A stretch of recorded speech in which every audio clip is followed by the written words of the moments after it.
નમસ્કાર મિત્રો, વોટ ગુજરાતી સમાચાર ટીવી યુટ્યુબ ચેનલમાં આપનું હાર્દિક સ્વાગત છે. મિત્રો, દેશ અને દુનિયાભરના તમામ તાજા સમાચાર સૌથી પહેલા જોવા માટે અત્યારે જ સબસ્ક્રાઇબ કરી લેજો. મિત્રો, તે હાલના સૌથી મોટા સમાચાર સામે આવી રહ્યા છે. મિત્રો, વાત કરીએ તો ઈરાનમાં પાકિસ્તાનના સિંધુ નદીના કિનારે બસ પલટી જતા 20 લોકોના મોત થયા છે. જ્યારે મળતી માહિતી મુજબ આપણે જણાવી કે શુક્રવારે ખાનગી પેસેન્જર બસમાં દૂરના પર્વતીય વિસ્તારોમાં લપસીને ઉત્તર પશ્ચિમ કિનારો સિંધુ નદીના કિનારે પડી હતી. જ્યારે આ અકસ્માતમાં ઓછામાં ઓછા 20 લોકોના મોત થયા છે. મિત્રો, જેમાં 3 મહિલાઓ છે. આ અકસ્માત સાંજે 5:30 ગિલિગિટ બાલ્ટિસ્તાનના ડાયમેર જિલ્લામાં થયો હતો. મિત્રો, વડાપ્રધાન શાહજાદ શરીફે મૃતકોના પરિવારને પ્રત્યે સંવેદના વ્યક્ત કરી છે. મળતી માહિતી મુજબ આપણે જણાવી કે તેમણે નિર્દેશ આપ્યો છે કે ઘાયલોને તમામ શક્ય તબીબી સારવાર પૂરી પાડવામાં આવશે.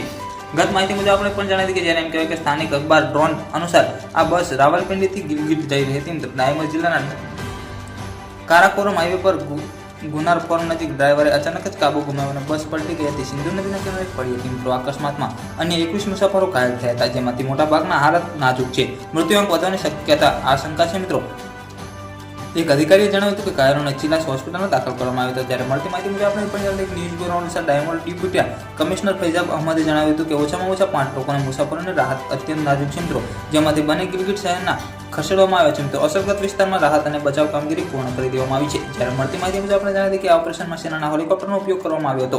આ અકસ્માતમાં ચિલાસ શહેરના 20 કિલોમીટર દૂર થયો હતો. મિત્રો, પલની માહિતી વિડીયો મળતી છે. વિડીયો ગમે તો લાઈક, શેર અને સબસ્ક્રાઇબ કરવાનું ભૂલતા નહીં.